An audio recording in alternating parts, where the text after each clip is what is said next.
نحمده ونصلي على رسوله الكريم اما بعد فاعوذ بالله من الشيطان الرجيم بسم الله الرحمن الرحيم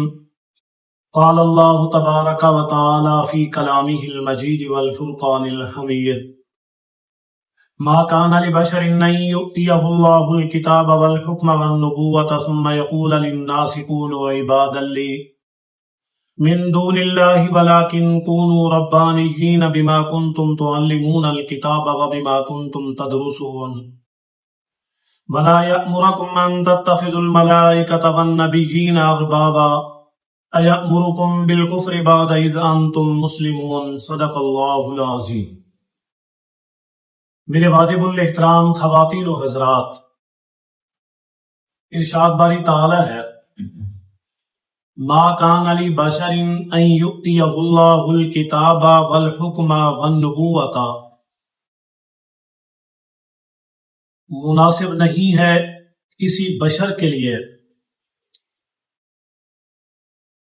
اس بات کے بعد کہ اللہ تعالی نے اس کو کتاب دی ہو اور حکم دیا ہو اور نبوت دی ہو، ثم یقول للناس کونوا عبادا لی من دون اللہ، پھر وہ کہے لوگوں سے کہ ہو جاؤ تم میرے بندے اللہ کے علاوہ، ولیکن کونوا ربانیین، اور لیکن وہ یہ تو کہیں گے کہ ہو جاؤ رب والے، بما کنتم تعلمون الکتاب، اس وجہ سے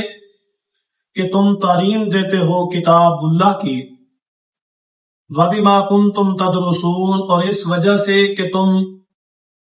تعلیم دیتے ہو اور تم کتاب پڑھتے ہو۔ اس آیت کے اندر اللہ رب العالمین ان عیسائیوں کو جواب دے رہے تھے جو نجران سے آئے، حضور علیہ الصلوۃ والسلام کے ساتھ ان کا مکالمہ ہوا، اور ان کا عقیدہ اور نظریہ یہ ہے کہ حضرت عیسیٰ علیہ السلام ہمارے رب ہیں، اللہ تعالیٰ کے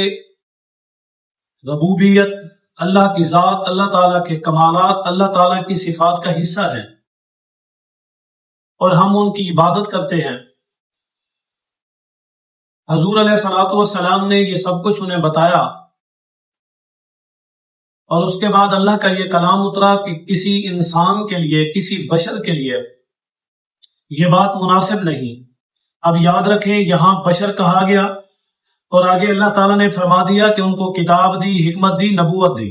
اب اس میں سے عام بشر نکل گئے جو نبی نہیں ہیں، جن کو کتاب نہیں ملی، جن کو نبوت والی حکمت نہیں ملی، تو یہ کس کے لیے حکم ہے؟ جنہیں کتاب دی گئی، اور کتاب کن لوگوں کو ملتی ہے؟ جنہیں نبوت اور رسالت ملتی۔ تو معلوم ہوا کہ یہ اللہ کے رسول، اللہ کے نبی، یہ انسان تھے، بشر تھے، اور انہیں حکمت عطا کی گئی۔ فرمایا ہاں یہ بات تو ہے کہ عیسیٰ علیہ السلام نے یہ کہا ہو کہ تم اللہ کے بندے بن جاؤ، اللہ تعالیٰ کی ماننے والے بن جاؤ، رب والے بن جاؤ، یہ نہیں کہا ہوگا کہ تم اللہ کے علاوہ میرے بن جاؤ، کیونکہ یاد رکھیں اللہ کا ہر ولی، اللہ کا ہر نبی انسانوں کو اپنی طرف نہیں بلاتا، بلکہ وہ اپنے رب کی طرف بلاتا ہے، وہ ان کو تعلیم اپنے رب کی طرف آنے کی دیتا ہے۔ فرمایا اس وجہ سے کہ تم لوگ بھی کتاب کو پڑھتے ہو، کتاب کی تعلیم دیتے ہو، کتاب پڑھتے اور پڑھاتے رہتے ہو، اور تمہارے آباء و اجداد بھی یہی کام کرتے آئے ہیں، تو یہ سب کچھ تمہاری کتابوں کے اندر موجود ہے۔ یہ نظریہ اور عقیدہ، وہ تعلیمات جو اللہ تعالیٰ نے دی تھی، وہ سب موجود ہے۔ ہاں یہ اور بات ہے کہ ان کے اندر تحریف کر دی گئی، ان کے اندر اپنی طرف سے کچھ ڈال دیا گیا ہو، وگرنہ وہ اللہ تعالیٰ کی اتاری ہوئی کتابیں اللہ تعالیٰ کا تعارف، اللہ کی پہچان اور اللہ سے ملاتی ہے،